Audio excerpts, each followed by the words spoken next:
అయితే మన ఉపదేశంలోకి వెళ్ళిపోదాం. పరిపూర్ణత గురించి మనం నేర్చుకుంటున్నాం. అయితే ఈ పరిపూర్ణతలో మనం అలా పరిపూర్ణత గురించి నేర్చుకుంటూ యేసయ్య దగ్గరికి వచ్చాం. ఎలాంటి పరిపూర్ణత కావాలి మనకంటే క్రీస్తుకు కలిగిన పరిపూర్ణతకు సమానమైన పరిపూర్ణత లేదా సంపూర్ణత. సో ఇది మనకి కావాలి. సో కాబట్టి కావాలంటే దేవుడు ఏం చెప్పాడు? నన్ను వెంబడించండి, నన్ను వెంబడిస్తే మీరు పరిపూర్ణులు అవుతారు. ఈ విషయాలన్నీ మనం ధ్యానించుకున్నాం. ఇలా చెప్పి ఆయన ఎలాంటి విషయాల్లో పరిపూర్ణుడో కొన్ని విషయాలు ధ్యానించుకున్నాం. అయితే ఆయన ఏ స్వరూపి అంటే ప్రేమ స్వరూపి. ఆయన లోకంలో ఎలా ఉన్నాడో అలా మనకు మాదిరి ఉంచి వెళ్ళాడు అని నేర్చుకున్నాం. ఆ మాదిరిలోనే అడుగుజాడల్లోనే అడుగుజాడల్లో మనం నడవాలని నేర్చుకున్నాం. అయితే ఆ అడుగుజాడల్లో నడవడానికి మనం నేర్చుకోవాల్సింది క్రీస్తుకు కలిగిన ప్రేమ మనము కలిగి ఉండాలి. క్రీస్తుకు కలిగిన ఆ మనస్సును మీరును కలిగి ఉండండి అని వాక్యం సెలవిచ్చినట్టుగా మనం కూడా కలిగి ఉండాలి అని ప్రభు అయిన యేసుక్రీస్తు పేరు మనం చేస్తున్నాను. అలాగే దేవుడు అన్నాడు, మనము ఆయనను ప్రేమించితమని కాదు, ఆయనే మనలను ప్రేమించి అనే విషయం. అంటే ముందు ఎవరు ప్రేమించాలా? క్రైస్తవులు అయినా మనం ప్రేమించే వారంగా ఉండాలి. ఈ లోకానికి ప్రేమను పరిచయం చేసిందే మన దేవుడు అని చెప్పుకున్నాం. అయితే అక్కడ నుండి గలతీయులకు రాసిన పత్రిక 2వ అధ్యాయం 20వ వచనాన్ని చదువుకున్నాం. ఎందుకంటే క్రీస్తుని పోలి నేను నడుచుకున్నట్టుగా మీరు నన్ను పోలి నడుచుకోండి అని చెప్పిన అపోస్తలుడైన పౌలు క్రీస్తు పోలికలోనికి ఎలా రాగలిగాడు అనే విషయాన్ని మనం ధ్యానం చేస్తే అది 2వ అధ్యాయం 20వ వచనంలో, నేను క్రీస్తుతో కూడా సిలువ వేయబడి ఉన్నాను, ఇక జీవించువాడను నేను కాను, క్రీస్తే నా యందు జీవించుచున్నాడు, నేనిప్పుడు శరీరమందు జీవించుచున్న నా జీవితము నన్ను ప్రేమించి నా కొరకు తన్ను తాను అప్పగించుకొనిన దేవుని కుమారుని యందు విశ్వాసం వల్ల జీవించుచున్నాను అని స్పష్టం చేశాడు. పోయిన వారం కూడా ప్రసాదం నిలబెట్టి కొంచెం మీకు అర్థమయ్యే రీతిలో చెప్పడం జరిగింది. అంటే అపోస్తలుడైన పౌలు అంటున్నాడు, నేను క్రీస్తుతో పాటు చనిపోయాను. క్రీస్తు ఎలా అయితే పాపముల విషయమై చనిపోయాడో నేను కూడా పాపం విషయమై చనిపోయాను. నా శరీరం యొక్క పాపం విషయమై స్పందించదు అని చెప్తున్నాడు. అలా స్పందించదు. ఇప్పుడు జీవించుచున్న జీవితం నాది మాత్రం కాదు, మరి ఎవరిది అంటే క్రీస్తే నా యందు జీవించుచున్నాడు అని తను చెప్తున్నాడు. అలాగే దేవుని బిడ్డలారా, మనం కూడా మన పాత జీవితానికి స్వస్తి చెప్పి నవీన జీవితాన్ని, నవీన స్వభావాన్ని పొందుకున్న మనం క్రీస్తుకు కలిగిన మనస్సును మనం కలిగి జీవించే వాళ్ళ ఉండాలి అనే విషయాలు ధ్యానించుకున్నాం. అయితే యోహాను రాసిన మొదటి పత్రిక 4వ అధ్యాయం 9వ వచనం నుంచి మనం ముందుకు వెళ్దాం. 4వ అధ్యాయం 9వ వచనం. యోహాను రాసిన మొదటి పత్రిక 4వ అధ్యాయం 9వ వచనం.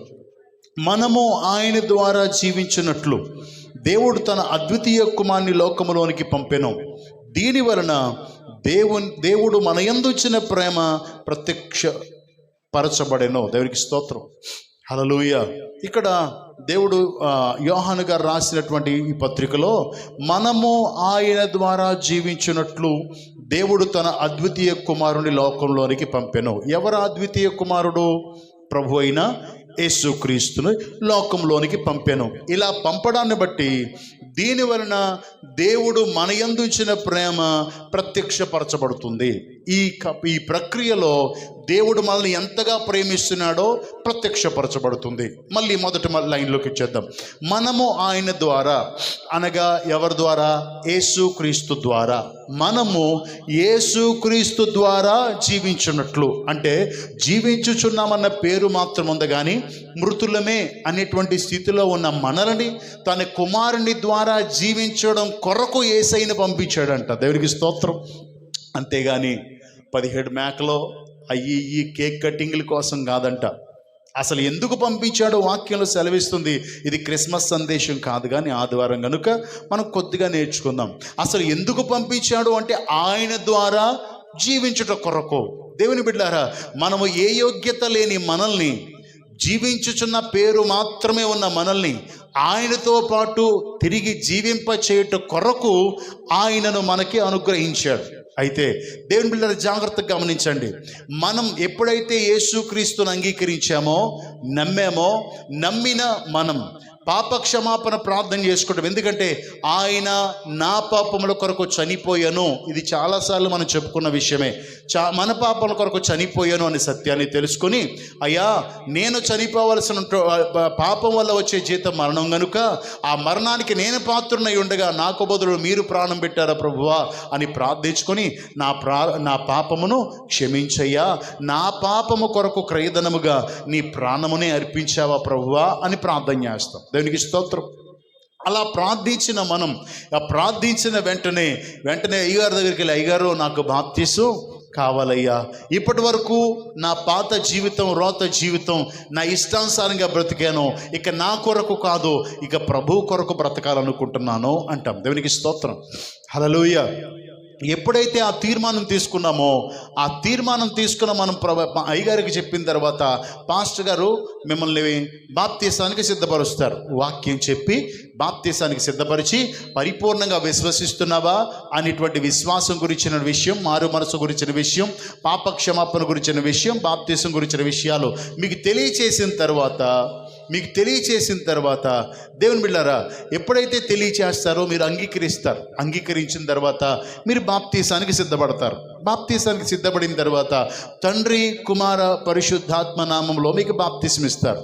బాప్తీసం ఇచ్చేటప్పుడు మనం చాలాసార్లు చెప్పాను, ఆ అనుభవం క్రీస్తుతో పాటు చనిపోయిన అనుభవం. అంతవరకు పాపము చేత, క్రోధము చేత, కక్షల చేత అనగా దేవునికి విరుద్ధమైన జీవితాన్ని జీవిస్తున్న నీవు ఎప్పుడైతే ఆ యొక్క బాప్తీస అనుభవంలోనికి వెళ్ళావో, చనిపోయుట చూడగా పాపం విషయమై చనిపోయను, ఆయన లేపబడుట చూడగా పరిశుద్ధుడై లేపబడ్డాడు. సో అలా ఎప్పుడైతే మనం అలా చనిపోయామో, నీటిలో సమాధి చేయబడ్డామో, తిరిగి పరిశుద్ధంగా లేపబడ్డాం. దేవునికి స్తోత్రం. అంటే యేసు రక్తములో కడుగుబడుట ద్వారా, దీన్ని మన వాక్యంలో ఇంతకుముందు ధ్యానించాం, పునర్జన్మ సంబంధమైన స్నానము ద్వారా. ఈ పునర్జన్మ సంబంధమైన స్నానము ద్వారా లేపబడినప్పుడు అప్పుడు నీ పోలిక నీలో కనబడకూడదు. దేవునికి స్తోత్రం. అప్పుడు ఏమంటావు? యేసయ్య నమ్ముకున్నావు కనుక మనందరం అనేవాడు, ప్రభువా బతికున్నానంటే నీ కృపనాయన, జీవిస్తున్నానంటే నీ కృపనాయన, నీ దయలేందే నేను బ్రతకలేను నాయన, అంటే నేను బ్రతికి ఉన్నానంటే నీ వలన అని అర్థం. దేవునికి స్తోత్రం. అయితే దేవుని బిడ్డలారా, ఎప్పుడైతే అలా బాప్తీసం తీసుకున్నామో ఆ ఒక సత్యాన్ని మనం తెలుసుకుంటాం. ఏంటంటే, ఇప్పుడు నేను నా సొత్తు కాదు, నా జీవితాన్ని నేను జీవించేశాను, నా ఇష్టానుసారంగా జీవించేశాను, కానీ ఇక నేను జీవించడానికి నా ఇష్టము కాదు, ఇప్పుడు ఆయన ఇష్టానికి ఒప్పుకున్నాను కనుక ప్రార్థన చేస్తా, ప్రభువా మీ చిత్తానుసారంగా నడిపించు. అంటే నా స్వయము చచ్చిపోవాలా, నా ఇష్టము చచ్చిపోవాలా, మీ చిత్తమే నాలో నెరవేర్చబడాలా. దేవునికి స్తోత్రం. అందుకే వాక్యాలు ఉంది కదా, మీరు మీ సొత్తు కారు, వెలపెట్టి కొనబడిన వారు. దేవునికి స్తోత్రం. అంటే మనల్ని దేవుడు వెలపెట్టి, నీకో సత్యం అర్థమైంది. అప్పుడు ఏంటంటే, ఇప్పుడు నేను నా సొత్తు కాదు, బాప్తీసం తీసుకుని యేసు రక్తంలో కడగబడి బాప్తీసం తీసుకుని ఆయనలో ఏకమైపోయాను. క్రీస్తులోనికి బాప్తీసం పొందిన మీరు క్రీస్తును ధరించి ఉన్నారని వాక్యం మనకు తెలుసు. ఇప్పుడు క్రీస్తును ధరించాను, ఆయన సజీవుడు. దేవుడికి స్తోత్రం. హల్లెలూయా. ఆయన నీ కోసం ఏం పెట్టాడయ్యా అంటే, నా పాపములకు క్రయధనముగా ఆయన తన ప్రాణాన్నే పెట్టాడు. ఆ రుణం ఆయన తీర్చాడు. ఆ రుణాన్ని ఆయన తీర్చాడు గనుక, ఆ క్రయధనమును ఆయన చెల్లించాడు గనుక, పాప పరిహారార్థ బలిగా అర్పించబడ్డాడు గనుక, నీ కొరకు రుణం పెట్టి రుణాన్ని ఆయన తీర్చాడు గనుక, ఇప్పుడు నీవు నీ సొత్తు కాదు. దేవునికి స్తోత్రం. హల్లెలూయా. నీవు నీ సొత్తు కాదు, వెలపెట్టి తన ప్రాణాన్ని వెలపెట్టి కొనుక్కున్నాడు. దేవునికి స్తోత్రం. కనుక నువ్వు ఎవరి వల్ల జీవించాలో తెలుసా? ఆయన ద్వారా జీవించున్నట్లు. దేవునికి స్తోత్రం. యేసుక్రీస్తు ప్రభువు తన తండ్రి అయిన దేవుడు తన కుమారుని ఎందుకు పంపాల్సి వచ్చింది అంటే, ఆయనలో జీవముండెను, ఆ జీవము మనుషులకు వెలుగై ఉండెను. అంటే ఆయనలో ఉన్న జీవం నీలోనికి వచ్చి అనేక మందికి ప్రకాశమానంగా నువ్వు కనబడుట కొరకు, ఆయన ద్వారా నువ్వు జీవించుట కొరకు ఆయన ప్రాణం పెట్టబడడం. దేవునికి స్తోత్రం. హల్లెలూయా. ఆ వచనాన్ని అపోస్తలుడైన యోహాను చెప్తున్నాడు. ఆయన ద్వారా జీవించున్నట్లు దేవుడు ఆయన పంపాడంట తన కుమారుణ్ణి. దేవునికి మహిమ కలుగునుగాక. అంటే ఇప్పుడు ఈ జీవం మంది కాదు, ఆయన కొనుక్కున్నాడు. ఆయన కొనుక్కున్నాడు కనుక ఎవరిస్తున్నాడు? వాళ్ళ ఆయన ఇష్టమే నడవాలా, ఆయన చిత్తమే నడవాలి. ఇప్పుడు ప్రాణం ఆయనది. మరొక జన్మను దేవుడు మనకిచ్చాడు. ఆ పాప జన్మ నుండి విడిపించి కొత్త జన్మ ఇచ్చాడు గనుక ఈ జన్మ ఆయన ద్వారా పొందుకున్నాం గనుక ఆయన ద్వారా జీవిస్తాము గనుక ఆయన చెప్పినట్టుగా నడుచుకోవాలి తప్ప మన ఇష్టానుసారంగా నడుచుకోకూడదు. దేవునికి స్తోత్రం. కానీ మనమేమనుకుంటామంటే చర్చికొచ్చి బాప్తిసం తీసుకుని పాట పాడి ప్రార్థన చేస్తే సరిపోద్ది, క్రీస్తులో ఉన్నట్టే అనుకుంటాం. సో అలా కాదు. ఆయన ద్వారా అనగా వాక్యము ద్వారా. యోహాను సువార్త చదువుదామా? యోహాను సువార్త 17వ అధ్యాయం 14 వచనం. వారికి నీ వాక్యమునిచ్చి ఉన్నాను, నేను లోక సంబంధిని కానట్లు వారును లోక సంబంధులు కారు గనుక లోకము వారిని ద్వేషించును. చాలు. ఇక్కడ యేసుక్రీస్తు ప్రభు తన శిష్యుల కొరకు ప్రార్థన చేస్తూ చెప్తున్నటువంటి మాట. ఆయన అంటున్నాడు, వారికి నీ వాక్యమునిచ్చి ఉన్నాను. ఇందాక చదివిన దానిలో ఆయన ద్వారా జీవించినట్లు వాక్యములో జీవం ఉంది. దేవునికి స్తోత్రం. వాక్యము జీవము గలదై. ఇప్పుడు ఒక అర్థం చేసుకోవాలి మనం. ఎలా అర్థం చేసుకోవాలి అంటే, ఇప్పుడు ఇందాకేం చెప్పాం? యేసుక్రీస్తు ద్వారా జీవించినట్లు. సో మనందరికీ తెలుసు, ఆది యందు వాక్యం ఉండెను.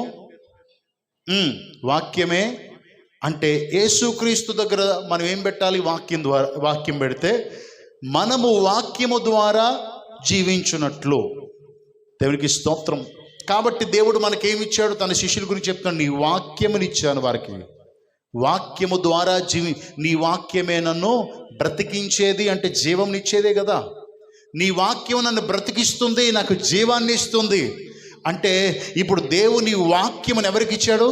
శిష్యులకి ఇచ్చాడు. శిష్యుల గురించి చెప్తున్నాడు, నీ వాక్యమును వారికి ఇచ్చాను, నేను లోక సంబంధిని కానట్లు ఇప్పుడు వారు లోక సంబంధులు కారు అని మనం అర్థం చేసుకుంటే, ఇప్పుడు నేను ఎలా అయితే ఉన్నానో వారు అలా ఉన్నారు, అంటే నా ద్వారా జీవిస్తున్నారు అని అర్థం. అంటే తన శిష్యుల గురించి దేవుడు చెప్తున్నటువంటి మాట. ఇలా పరిపూర్ణత గురించి మనం నేర్చుకుంటూ అలా ఎలా పరిపూర్ణులమో ఆ విషయాన్ని మనం ధ్యానించుకుంటున్నాం.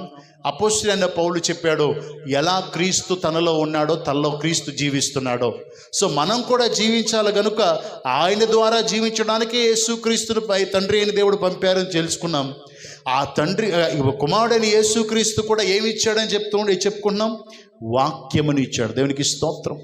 వాక్యము జీవము గలదై సజీవము గలదై అని రాయబడి ఉంది. మనందరికీ తెలుసు. ప్రాణాత్మ దేహముల ఆ మూలికలను విభజించిన మట్టుకు అని మనందరికీ తెలిసిన వాక్యమే. అయితే దేవుని బిడ్డారా, ఇక్కడ ఆయన వాక్యాన్ని ఎందుకు ఇచ్చాడు అంటే, వాక్యమే వారిని నడిపిస్తుంది కనుక. నీ వాక్యము నా పాదములకు దీపము, నా త్రోవకు. అంటే ఇప్పుడు నడిపించేది, జీవ మార్గములో నడిపించేది ఎవరు? వాక్యమై ఉన్న దేవుడు. సో కనుక వాక్యమైన దేవుడిని వాక్యమైన దేవుడు మనకేమి ఇస్తాడు? జీవమునిస్తాడు. ఇప్పుడు ఆయన ద్వారా జీవించినట్లు అనగా వాక్యానుసారంగా జీవించినట్లు. దేవునికి స్తోత్రం. ఎప్పుడైతే వాక్యానుసారంగా జీవిస్తావో లోకానుసారంగా ఉండవు. వాక్యమైన దేవుడు అంటున్నాడు, నేను వారి కొరకు సమర్పించబడ్డాను, వాక్యమునిచ్చాను. వాక్యమే శరీరధారి అయి కృపాసత్య సంపూర్ణుడిగా మన మధ్యన నివసించాను. ఆయనే యేసుక్రీస్తు. కనుక వాక్యం ఇచ్చాను కనుక వారు సేమ్ నాకులా ఉన్నారు. ఎలా నాకులా ఉన్నారంటే, నేను లోక సంబంధిని కాను, నేను పర సంబంధిని, ఆత్మ సంబంధిని. ఇప్పుడు నీవు నాకు ఇచ్చిన ఈ శిష్యులు ఉన్నారే, వీరు కూడా లోక సంబంధులు కారు. దేవునికి స్తోత్రం. యేసయ్య ద్వారా నడిపించబడితే, యేసయ్య ద్వారా జీవిస్తూ ఉంటే, అపోస్తలుడైన పౌలులాగా నేను క్రీస్తును పోలి అని చెప్పగలిగితే నువ్వేం చేస్తావో తెలుసా? లోకానుసారంగా ఉండవు. దేవునికి స్తోత్రం. లోకానుసారమైన జీవితాన్ని జీవించవు. నువ్వు ఎలా ఉంటావంటే ఆత్మానుసారంగా ఉంటావు, పర సంబంధిగా ఉంటావు, అంటే పరదేశిగా ఉంటావు తప్ప ఈ లోక తాపత్రయం నీకు ఉండదు. దేవునికి స్తోత్రం. హల్లెలూయా. కాబట్టి దేవుని బిడ్డలారా, దేవుడే అంత స్పష్టంగా చెప్తున్నాడు, నాకులాగా వీళ్ళు ఉన్నారు. అంటే క్రీస్తుకు కలిగినది ఎవరికి ఉంది? ఇప్పుడు అపోస్తలులైన వారిలో కనబడుతుంది. అపోస్తలులైన పౌలు కూడా అదేక చెప్పాడు మనకి. ఇప్పుడు క్రీస్తే నా యందు జీవించుచున్నాడు. వాక్యమే నా యందు ప్రత్యక్షమవుతుంది. ఇందాక ఆయన ప్రేమ ప్రత్యక్షం అవ్వాలి. దేని ద్వారా కానీ మనకు తెలుస్తుంది? వాక్యము చదువుట ద్వారా, వినుట ద్వారా మనకు అర్థమవుతుంది దేవుడు మనల్ని ఎంతగా ప్రేమించాడో. విన్నాం కనుకనే చెప్తాం, దేవుడు మమ్మల్ని ప్రాణం పెట్టినంతగా ప్రేమించాడు. అలా మమ్మల్ని వెలబెట్టి కొనుక్కున్నాడు. ఇప్పుడు మేము ఆయన సొత్తు కాబట్టి ఆయన ద్వారా జీవిస్తున్నాము. దేవునికి స్తోత్రం. ఆయన ద్వారా చలిస్తున్నాము, ఆయన ద్వారా ఉనికి కలిగి ఉన్నామంటే ఆయన చెప్పినట్టుగా నడవాలి. నీ ఇష్టానుసారంగా నడిచి, నీ చిత్తానుసారంగా నడిచి, నువ్వు చర్చిలో ఇలాగ వాక్యం చెప్పి, ఒక పాస్టర్గా వాక్యం చెప్పేసి కూడా ఆయన చిత్తానుసారంగా నడవకపోతే ఉపయోగం లేదు, లోక సంబంధిగా ఉంటాం. కనుక దేవుని బిడ్డారా, రెండోసారి కూడా ప్రభు అదే మాట చెప్తున్నాడు. చూద్దాం 16వ వచనం. నేను లోక సంబంధిని కానట్టు వారును లోక సంబంధులు కారు. మరొక్కసారి దేవుడు చెప్తున్నాడు ప్రార్థనలో, ఆయన చేసే ప్రార్థనలో తండ్రికి చెప్తున్నాడు, అయ్యా నేను లోక సంబంధిని కానట్లు వారు లోక సంబంధులు కారు. అంటే సేమ్ వాళ్ళు నాకులా ఉన్నారు అని చెప్తున్నాడు. దేవునికి స్తోత్రం. తండ్రి అయిన దేవుడు కుమారులను బట్టి సంతోషించాలని కోరుకుంటాడు. ఇప్పుడు నా బిడ్డ ఎలా ఉండాలో అని నేను అనుకున్నాను, అలా ఉంటేనే నాకు సంతోషం, కానీ వ్యతిరేకంగా ఉంటే సంతోషం కాదు. ఇప్పుడు యేసుక్రీస్తు ప్రభు కూడా మనం ఎలా ఉండాలని తను అర్పించబడ్డాడో అలా మనం ఉంటే సంతోషిస్తాడు తప్ప మన ఇష్టానుసారంగా జీవిస్తే సంతోషించడం. కాబట్టి లోక సంబంధులు కారు అంట. మనం కూడా లోక సంబంధిగా ఉండకూడదు. మరి లోకంలో ఉన్నదంతయు ఏంటి? లోకములో ఉన్నదంతయు శరీరాశ, నేత్రాశ, జీవపు డంబం. కనుక మనం శరీరానుసారంగా, ఈ లోకానుసారంగా జీవించే వారంగా ఉండకూడదు అని దాని అర్థం. దేవునికి స్తోత్రం. మనం ఎలా ఉండాలి? ఇప్పుడు వాక్యానుసారంగా ఉండాలి. వాక్యానుసారమైన జీవితాన్ని మనం కలిగి ఉండాలి.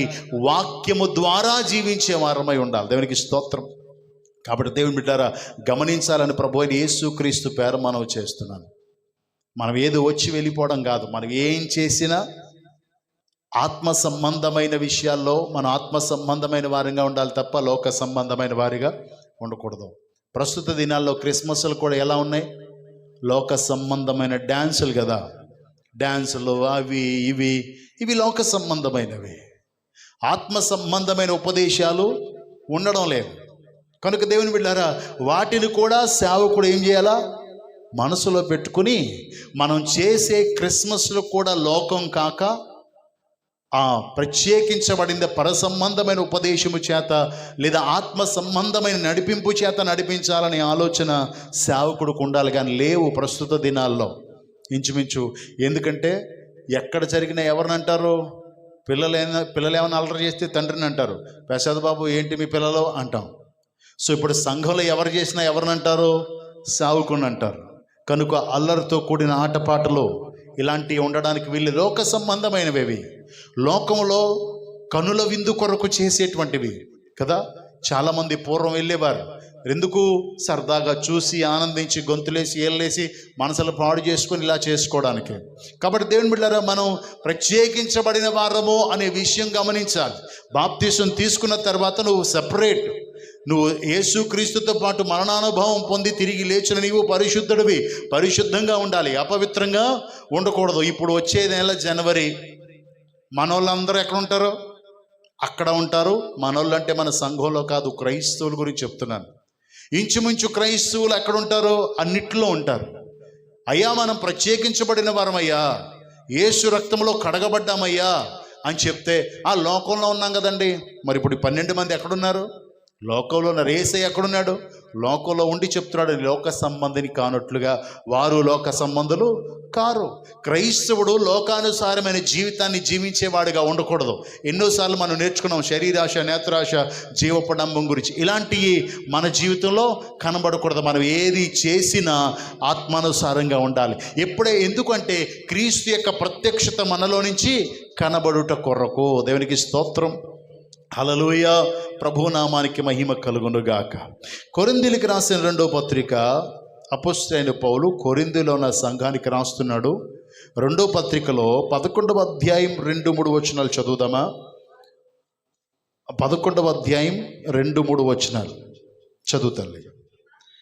దేవాశక్తితో మీ ఎడల ఆసక్తి కలిగి ఉన్నాను, ఎందుకనగా పవిత్రురాలైన కన్యకునుగా ఒక్కడే పురుషునికి అనగా క్రీస్తుకు సమర్పింపవలనని మిమ్మును ప్రధానము చేసి తిని గాని సర్పము తన కుయుక్తి చేత అవ్వను మోసపరిచినట్లు మీ మనస్సులను చెరపబడి క్రీస్తు ఎడలనున్న సరళత నుండి పవిత్రత నుండి ఎట్లడను తొలగిపోదురేమో అని భయపడుచున్నాను. అపొస్తలుడైన పౌలులో ఒక భయం ఉంది. కొరింథీలో ఉన్న సంఘానికి రాస్తున్నాడు. ఎందుకంటే అక్కడ దుర్బోధలు కూడా ఉన్నాయి. దేవుని బోధతో పాటు సాతాన బోధ ఉంది. మనకు కూడా తెలుసు కదా, మనం ఇక కృపాకాలంలో ఉన్నాం కనుక మనం ప్రార్థన చేయాల్సిన అవసరం లేదు. దేవుని రాకడ సమీపం అయిపోయింది కనుక యేసుక్రీస్తు ప్రభు ప్రార్థన చేశారు కనుక మనం ప్రార్థన చేయాల్సిన అవసరం లేదు. ఇలాంటివి చాలా వింటున్నాం. సో కాబట్టి దేవుని బిడ్డలారా, ఇలాంటి వాటి ద్వారా ఒకవేళ మనం మోసపరిచేటువంటి పరిస్థితి ఉందేమో, అలాంటి బోధలకి లోబడిపోతారేమో అని భయం అంట. అవ్వమ్మని ఎలాగైతే సాతాను మోసగించిందో దేవుని మాట వింది. ఇప్పుడు అవ్వమ్మకు తెలీదా?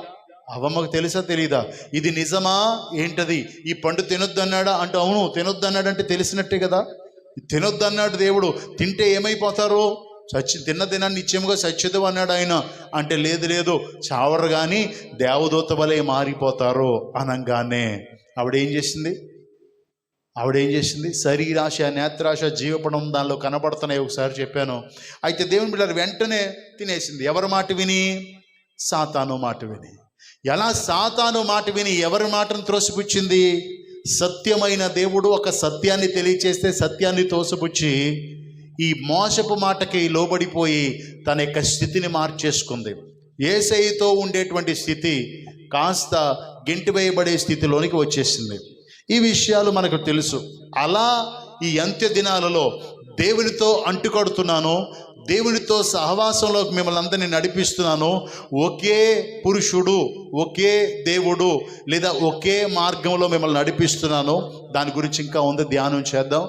అలా మిమ్మల్ని నడిపిస్తూ ఉంటే మీరు ఎక్కడ తొలగిపోతారో ఈ రకరకాల బోధలు విని అని భయం వేస్తుంది అంటున్నాడు. అంటే సేవకుడు కూడా నేను చెప్పారు కదా, చేసేది మోసకరమైన బోధే.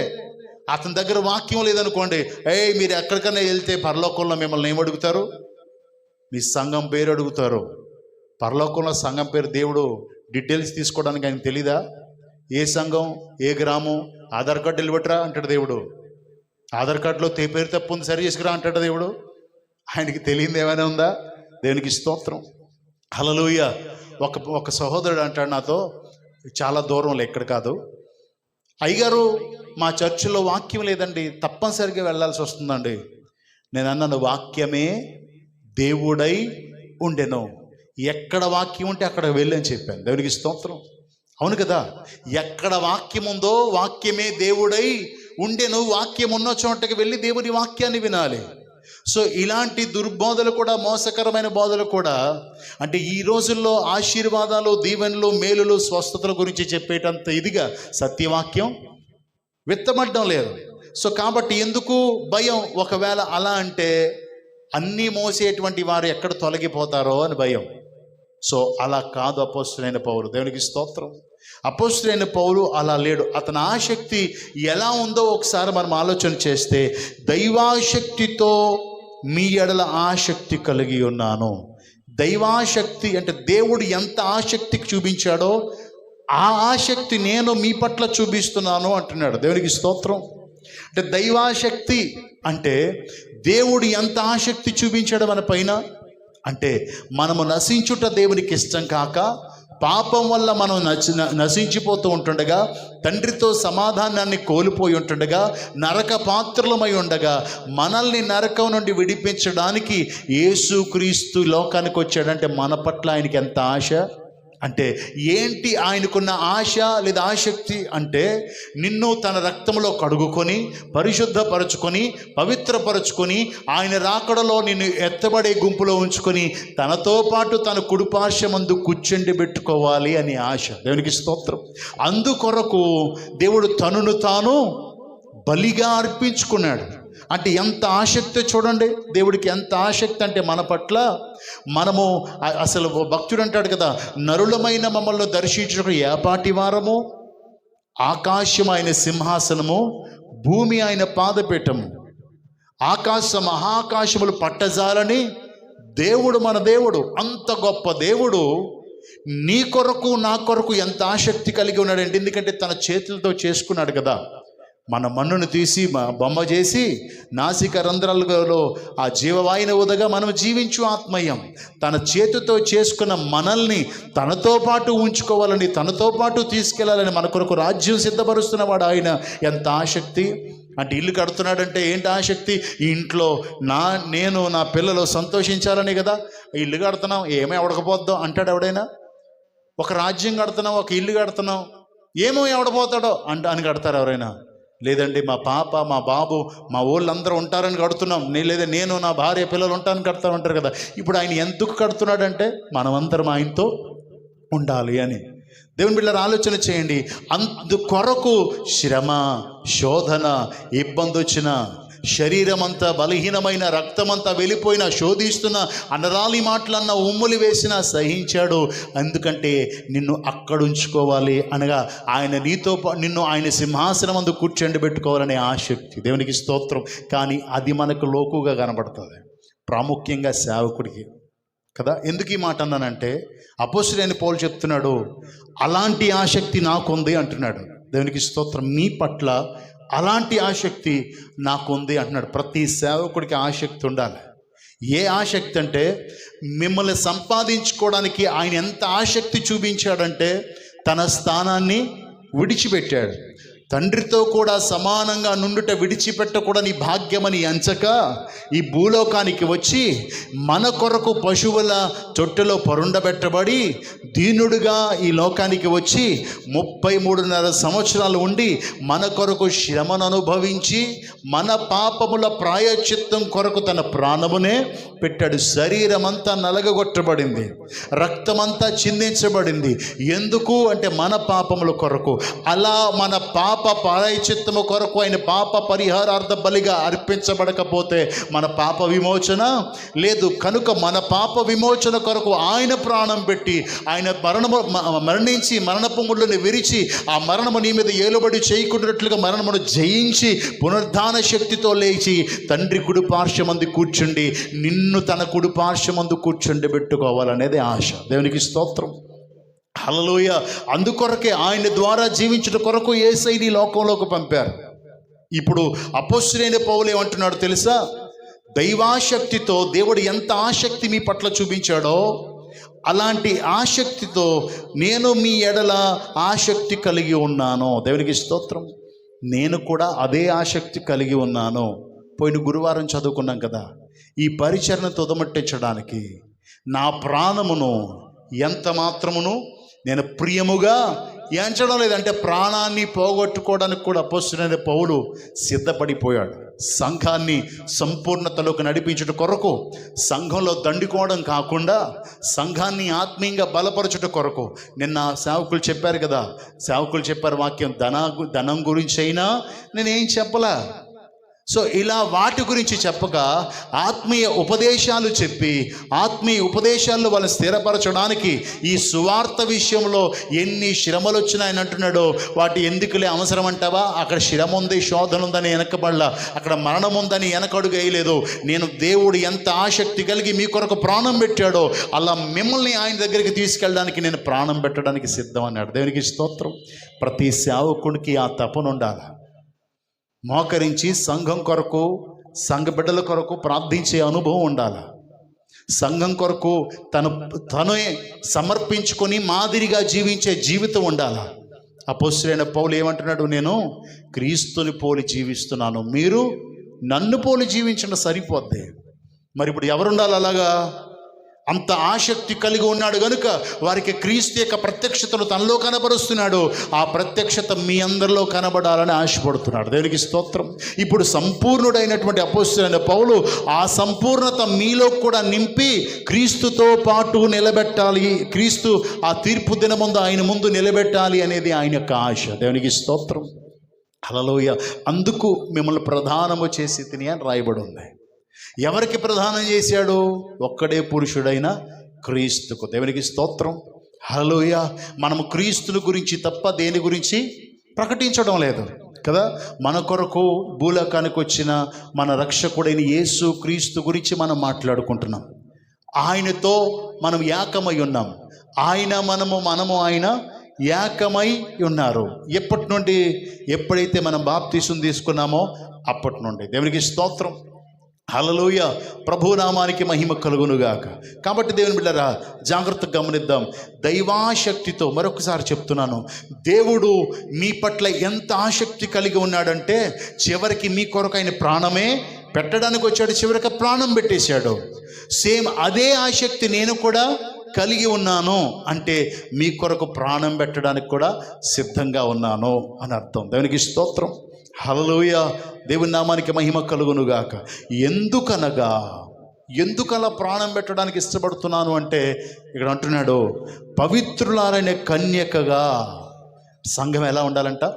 పవిత్రురాలైన కన్యకగా. ఒక్కడే పురుషునికి అనగా క్రీస్తులకు సమర్పించవలనని మిమ్మును ప్రధానము చేసి తిని. అతను బాధపడుతున్నాడు. మిమ్మల్ని కన్యకగా అంటే పాపము లేని పవిత్రమైన కదా, కన్యక పవిత్రమైన పరిశుద్ధమైన జీవితాన్ని జీవిస్తున్న వారి వలె మీరు మార్చబడి క్రీస్తుకు ప్రధానము చేశాను. కానీ సాతాను మిమ్మల్ని సర్పము అంటే కుయుక్తి చేత, సాతాను మోసకరమైనటువంటి ఉపదేశము చేత మిమ్మల్ని పడేస్తున్నాడు అని చెప్తున్నాడు. కాబట్టి మత్తయి సువార్తలో 22వ అధ్యాయంలో 1-2 వచనాలు చదువుదామా? మత్తయి సువార్త 22వ అధ్యాయం 1-2 వచనాలు. యేసు వారికి ఉత్తరం ఇచ్చుచు తిరిగి ఉపమాన రీతిగా ఇట్లా నేను, పరలోక రాజ్యము తన కుమారుడికి పెండ్లి విందు చేసిన ఒక రాజుని పోలి ఉన్నది. దేవుడికి స్తోత్రం. హల్లెలూయా. ఇప్పుడు పరలోక రాజ్యం ఎలా ఉందంట? ఒక రాజుని పోలి ఉన్నదంట. ఒక రాజుని పోలి ఉన్నది. ఆ రాజు ఎవరు అంటే మన ప్రభు అయిన యేసుక్రీస్తు. దేవునికి స్తోత్రం. హల్లెలూయా. ఇప్పుడు ఆ రాజుకి ఒక పెండ్లి విందు జరుగుతుందంటే రాజుకు ఒక భార్యను సిద్ధపరుస్తున్నారు. ఎవరు వారు? సంఘము. కనుక యోహాను సువార్త 3వ అధ్యాయం 29వ వచనం చదువుదాం. 3:29. పెండ్లి కుమార్తె గలవాడు పెండ్లి కుమారుడు అయితే నిలువబడి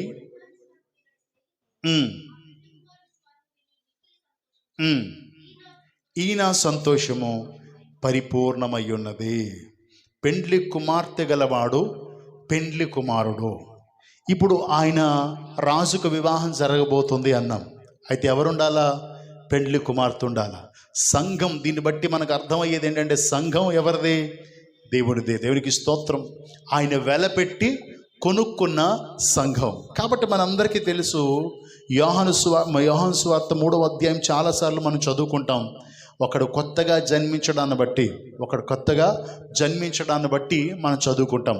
పరలోక రాజ్యం మనం చేరాలంటే, ఇప్పుడు పరలోక రాజ్యం దేంతో పోల్చబడింది? ఒక పెండ్లి విందు, రాజు అక్కడ ఉన్నాడు, మనం చదువుకున్నాం. ఇప్పుడు రెండవదిగా మనం చదువుకున్నాం ఏంటంటే పెండ్లి కుమార్తె గలవాడు పెండ్లి కుమారుడు పెండ్లి కుమార్తె గలవాడు అని చదువుకున్నాం. సో ఇప్పుడు అక్కడికి ఎవరు వెళ్ళాలా? పెండ్లి కుమార్తె అయిన సంఘం వెళ్ళాలా. కింద ఇంకా వివరంగా ఉంటుంది, అంటే టైం లేదని కొంచెం చెప్తున్నాను. వచ్చే వారం దీన్ని వివరించుకుందాం. దేవునికి స్తోత్రం. హల్లెలూయా. ఎందుకంటే ప్రధానము చేయబడిన దాని గురించి మనం తెలుసుకోవాలి కదా. అలా ఒక్కడే పురుషుడికి ప్రధానం చేయబడిన మనందరికీ తెలుసు. నికోదేముతో దేవుడు అన్నాడు, అందుకు యేసు అతనితో ఇలా అన్నాడు, ఒకడు కొత్తగా జన్మిస్తేనే కానీ పరలోక రాజ్యమును చూడలేడని నిశ్చయముగా మీతో చెప్పుచున్నాను. అంటే పరలోక రాజ్యానికి వెళ్ళాలి అంటే, ఆ పెండ్లి విందులోకి పెండ్లి కుమార్తె వెళ్ళాలి అంటే ఎలా ఉండాలి అంటే ఆయనదై ఉండాలి. ఆయనదై ఉండాలంటే కొత్తగా జన్మించిన అనుభవం కలిగి ఉండాలి. ఏంటి కొత్తగా జన్మించిన అనుభవం అని అర్థం కానప్పుడు అందుకు నికోదేము ఏమన్నాడంటే, ముసలివాడేలాగూ జన్మింపగలడు, రెండవ మారు తల్లి గర్భములో ప్రవేశించి జన్మింపగలడా అని ఆయన అడుగగా యేసు ఇట్లనెను. దేవునికి స్తోత్రం, హల్లెలూయా.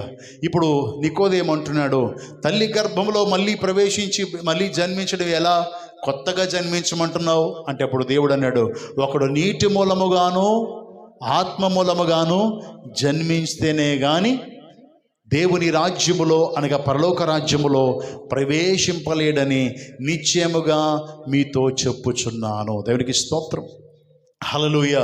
ఇప్పుడు ఈ విషయాల్లో మనం ఆలోచన చేస్తే, ఇప్పుడు పరలోక రాజ్యం వెళ్ళడానికి సిద్ధపడాలి అంటే ఇప్పుడు మొట్టమొదటిగా ఏం చేయాలి? బాప్తిసం తీసుకోవాలి. అలా ఎలాగంట? నీటి మూలముగాను ఆత్మ మూలముగా. అంటే నీటి బాప్తిసం ఒకటే సరిపోద్దా? నీటి బాప్తిసం ఒకటే కాదు, ఆత్మ మూలంగా కూడా జన్మించాలి. ఎందుకు అంటే ఇక్కడ కొంచెం చదివేసి కొంచెం చెప్పుకొని మనం మానేసుకుందాము. నిశ్చయముగా చెప్తాం, శరీర మూలముగా జన్మించినది శరీరమును, ఆత్మ మూలముగా జన్మించినది ఆత్మయేనై ఉన్నది. మీరు కొత్తగా జన్మింపవాలని నేను మీతో చెప్పినందుకు ఆశ్చర్యపడొద్దు. గాలి తనకిష్టమైన చోట విసురును, నీవు దాని శబ్దం విందువే కానీ అది ఎక్కడి నుండి వచ్చునో ఎక్కడికి పోను నీకు తెలియదు. ఆత్మ మూలంగా జన్మించిన ప్రతి ఒక్కడు హల్లెలూయా అలాగే ఉండున నేను. అంటే దేవుడు ఏం చెప్పాడంటే, ఇప్పుడు ఎవరిని ప్రదానం చేయడానికి ఇందాక ఆయన ఒక్కడే పురుషునికి అనగా యేసుక్రీస్తు నామములో, ఇప్పుడు మనం ఏం బాప్తిసం ఎవరి నామంలో ఇస్తాం? తండ్రి కుమార త్రియేక దేవుని నామములో ఇస్తాం. అప్పుడు ఏం ఒప్పిస్తాం? యేసుక్రీస్తే నిజమైన దేవుడు అని నమ్ముచున్నావా? నమ్ముచున్నాను. ఆయన 2000 సంవత్సరాల క్రితం నీ కొరకు ఈ భూలోకానికి వచ్చాడని నమ్ముచున్నావా? ఎవరి గురించి చెప్తాం? ఎవరి గురించి ఒప్పిస్తాం? యేసుక్రీస్తు గురించి ఒప్పిస్తాం. ఇప్పుడు పెళ్లి విషయంలో కూడా పలానా అబ్బాయి నచ్చాడా, పెళ్ళికి మాట్లాడతాం, ఓకేనా అంటారా? అనరా? ఒప్పందం తర్వాతే కదా ఏమవుతుంది? ఎంగేజ్మెంట్ అవుతుంది. ప్రధానము ఎంగేజ్మెంట్. సో ఇలాగే ఇప్పుడు ఎప్పుడైతే ఒప్పిస్తున్నామో, ఈ ఒప్పించి తండ్రి కుమార పరిశుద్ధాత్మ నామములో బాప్తిస్మం ఇస్తాం. ఇలా ఇచ్చిన తర్వాత ఎవరి వాళ్ళమయ్యాము? క్రీస్తు వాళ్ళమయ్యాం. దేవునికి స్తోత్రం. ఇప్పుడు ఆయన మన యజమాని. సంఘంలో ఉన్న మనం ఇప్పుడు వధువుగా ఎవరిని ఎదుర్కోవాలి? ఒక్కడే పురుషుడైన క్రీస్తుకు. క్రీస్తు నామాన్ని అంగీకరించి 2-3 నామాలను అంగీకరించలే, క్రీస్తు నామాన్ని అంగీకరించి యేసు క్రీస్తు నామంలో మనం బాప్తిసం పొందామో ఇప్పుడు మనము ఆయన ఆత్మ నడిపింపులో ఉన్నాము. దేవునికి స్తోత్రం. అంటే ఎప్పుడైతే పరిశుద్ధాత్మ దేవుని ఆ పాద సన్నిధిలో ఆయన యొక్క నడిపింపు ద్వారా నీవు బాప్తిసం తీసుకుంటావో, పాప క్షమాపణ ప్రార్థన చేసుకుని కన్నీటి చేత నీ పాపాలను నీ ఒప్పుకొని బాప్తిసం తీసుకుంటావు, పరిశుద్ధాత్మ అనే వరం నువ్వు పొందుకుంటావు. మీరు మారు మనసు పొంది పాప క్షమాపణ నిమిత్తమై బాప్తిసం పొందండి, అప్పుడు పరిశుద్ధాత్మ అనే వరాన్ని పొందుకుంటారు. ఇప్పుడు పరిశుద్ధాత్మ అనే వరాన్ని పొందావు. ఒక్క ఆత్మ, 2 ఆత్మల? అద్భుతాలు చేసేది అదే ఆత్మ, భాషలు మాట్లాడేది అదే ఆత్మ, ప్రవచించేది అదే ఆత్మ. ఈ ఆత్మల గురించి అన్నీ ఒకే ఆత్మ ద్వారా జరుగుతున్నాయి. అంటే మన విశ్వాసాన్ని పెంపొందించేది ఆయన, ఆత్మీయంగా బలపరిచి నడిపించేది ఆయన. ఇప్పుడు గాలి ఎలాగైతే అటు ఇటు వెళ్ళిపోతుందో, శబ్దం విని ఆకులను చూసి ఇటేస్తుంది అంటాం కానీ మన కంటికి కనపడనట్లుగా, అంటే మన ఇష్టం జరగదు, దాన్ని బట్టి ఇలా నడుస్తుందని చెప్పుకోవడమే తప్ప అంతకుమించి ఏమీ ఉండదు. అలాగా ఒక్కడికే ప్రదానం చేయబడిన మనం ఆయన చెప్పు చేతల్లో ఆయన ఆత్మచేత నింపబడితే ఆత్మచేత నడిపించబడతామో తప్ప మన ఇష్టాన్ని చెయ్యం. అర్థమైందా? దేవునికి స్తోత్రం. ఇక్కడ ఉంది, ఆత్మ మూలముగా జన్మించిన ప్రతివాడు అలాగే ఉండును. ఎలాగా? గాలి ఎలా వీస్తుంటే అలా ఆ యొక్క ఆకులు సాగిపోతాయో, గాలి తనకి ఇష్టం వచ్చినట్లుగా ఎలా తిరుగుతుందో, ఇప్పుడు మనం ఆత్మ నడిపించే నడిపింపులో నడుస్తాం. అంటే ఎన్ని ఆత్మలు? 2 ఆత్మలు ఉంటే, 2 ఆత్మలు అంటే యేసయ్య ఆత్మ, దయ్యపాత్మ అనుకోకండి. యేసయ్య ఆత్మ, దయ్యపాత్మలు 2 ఉండవు. మామూలు దయ్యపాత్మ, ఇంకోటి భయంకరమైన భ్రమపరుచు ఆత్మ, అది దయ్యందే. ఇంచుమించు క్రైస్తవులందరినీ ఆ సాతాను పెట్టేది సేవకులతో సహా భ్రమపరుచు ఆత్మ.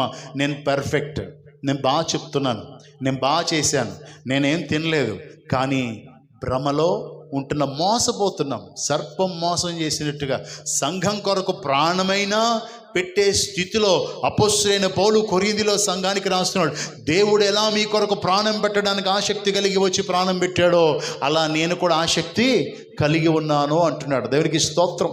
అయితే ప్రార్థన ద్వారా మిమ్మల్ని అందరినీ ఎవరితో పరిచయం చేస్తున్నాం? ఇప్పుడు క్రీస్తుతో పాటు సంబంధాన్ని కలుపుతున్నాం. ఇప్పుడు తెలియని వారు ఎవరైనా ఉంటే ఏం చెప్తాం? అమ్మ, యేసుక్రీస్తే నిజమైన దేవుడని నమ్మాలి, ఆయన మన కొరకు ఇవన్నీ చెప్తాం. మన పాపముల కొరకు వచ్చాడు, మన పాప విమోచన కొరకు ఆయనే మన కొరకు క్రయధనముగా ప్రాణాన్ని పెట్టాడు, ఇవన్నీ చెప్తాం. ఎవరితో కలుపుతున్నాం మనం? ఎంతమందితో కలుపుతున్నాం? ఒక్కడే కదా. దేవునికి స్తోత్రం. కనుక ఇక్కడ అంటున్నాడు, ఒక్కడే పురుషుడికి అనగా క్రీస్తుకి సమర్పింపవలనని. అలా సమర్పణ చేయడానికి ఇతని ప్రార్థన ప్రయాస ఎంతగా అంటే ప్రాణం పోయే అంతగా. దాని కొరకు తన ప్రాణాన్ని కూడా ప్రియముగా ఎంచకుండా అంత ప్రయాసపడుతున్నాడు. ప్రతి సేవకుడు అలా ప్రయాసపడాలి. దేవునికి స్తోత్రం. హల్లెలూయా. వచ్చాం కదా, ఆదివారం అయిపోయింది, మళ్ళీ గురువారం వరకు మీకు నాకు సంబంధం లేదు. నా ప్రార్థన మీ కొరకు ఎవరి కొరకు చేయను. నా పని నాది, నా ఉద్యోగం నాది, నా ప్రయాస నాది. తర్వాత ఆదివారం మళ్ళీ గురువారం ఏదో 4 మొక్కలు నేర్చుకుని వచ్చేసేలా కాదు. యేసయ్య ప్రాణం పెట్టినట్టుగా మీ కొరకు ప్రాణం అర్పించడానికి కూడా సిద్ధపడేలా ఉండాలి సేవకుడు. సో సేవకుడే కాదు, ఇప్పుడు మీరు కూడా అయ్యో ఇంత ప్రయాసలో మేము మారాలి, మేము క్రీస్తుతో పాటు అనుసంధానమై ఉన్నాం, ఆయనకి ప్రదానము చేయబడిన వారము అనే విషయాన్ని కూడా గమనించాలి. దేవునికి స్తోత్రం. ప్రదానం చేసినప్పుడు అమ్మాయిని అబ్బాయి పేరట ప్రదానం చేస్తారు. సో అలా మనము క్రీస్తు పేరట ప్రదానం చేయబడుతున్నాము. రోమీయులకు రాసిన పత్రిక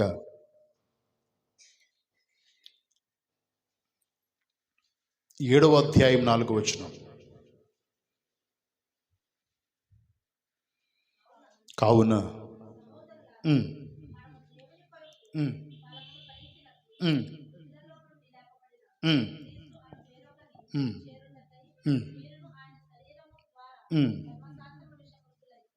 చాలు. దేవునికి స్తోత్రం.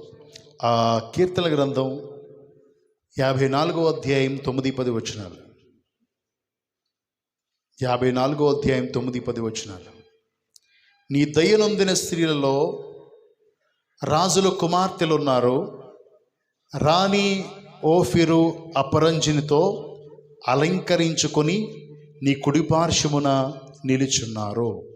కుమారి ఆలకించుము, ఆలోచించి చెవియొగ్గుము, నీ స్వజనులను నీ తండ్రి ఇంటిని మరువము. దేవునికి స్తోత్రం. యెషయా గ్రంథం 54:5. ఇది వచ్చే వారం ధ్యానం చేద్దాం. జస్ట్ చెప్తున్నాను, అది కూడా అన్నీ చదివిస్తున్నాను. యెషయా గ్రంథం 54వ అధ్యాయం 5వ వచనం. నిన్ను సృష్టించిన వాడు నీకు భర్త అయి ఉన్నాడు, సైన్యములకు అధిపతియగు యెహోవా అని ఆయనకు పేరు. ఇశ్రాయేలు యొక్క పరిశుద్ధ దేవుడు నీకు విమోచకుడు, సర్వలోకమునకు దేవుడని ఆయనకు పేరు. దేవునికి స్తోత్రం. ఇప్పుడు ఎవరు మనం సృజించాడో ఆయనే మనకి కర్త. దేవునికి స్తోత్రం. మనం ఆయన చేరాల్సి ఉంది, ఆయనకి ప్రదానం చేయబడిన వారం కనుక మన ఇష్టానుసారంగా బ్రతకడానికి కాదు, అలా సంఘాన్ని బలపరచాలి సేవకుడు. అంటే ఇప్పుడు రెండో ఆలోచన మనకి ఉండకూడదు, ఆత్మానుసారంగా నడుచుకోవాలా. ఒక విషయం చెప్పాలి ఏంటంటే, మనం లోకం నుంచి వేరయ్యావమ్మా, లోక సంబంధము కాదు. కాబట్టి ఇప్పుడు వచ్చే జనవరిలో ఏం జరుగుతాయి? మనం ఉండకూడదయ్యా, ఇది దేవునికి విరుద్ధం అని చెప్పాలి. పలానా చోట నువ్వు ఉండకూడదయ్యా, పలానా సహవాసానికి మంచిది కాదయ్యా, పలానా చోటు నువ్వు కనబడకూడదయ్యా అని ఖచ్చితంగా చెప్పాలి. ఏం పాస్టర్ గారు, నువ్వు లోకం నుంచి వేరు చేయబడ్డావు, నువ్వు క్రీస్తుతో అనుసంధానం క్రీస్తుతో యాకమ చేయడానికి నువ్వు బాప్తిసం తీసుకున్న బిడ్డవే. బాప్తిసం తీసుకున్నావా పరలోకి వెళ్ళిపోతావు కాదు, బాప్తిసం తీసుకున్న తర్వాత చేసే పాపానికి ప్రతిఫలం అనుభవించాలి. అందుకే చాలా ప్రాబ్లమ్స్. ఎందుకు అంటే, బాప్తిసం తీసుకుని ఇష్టానుసారంగా జీవించడానికి కాదు, ఆయనకి ప్రదానం చేయబడ్డావు. నువ్వు ఇష్టానుసారంగా జీవించడం వల్ల ఆయన నామానికి అవమానం వస్తుంది. అలా ఉండకూడదని, సంఘాన్ని ఆయనకే సమర్పించాలని అపొస్తలుడైన పౌలు ఈ పరిచర్యలో తన ప్రాణమును పోగొట్టుకోవడానికి కూడా సిద్ధపడిపోయాడు. దేవునికి కలిగిన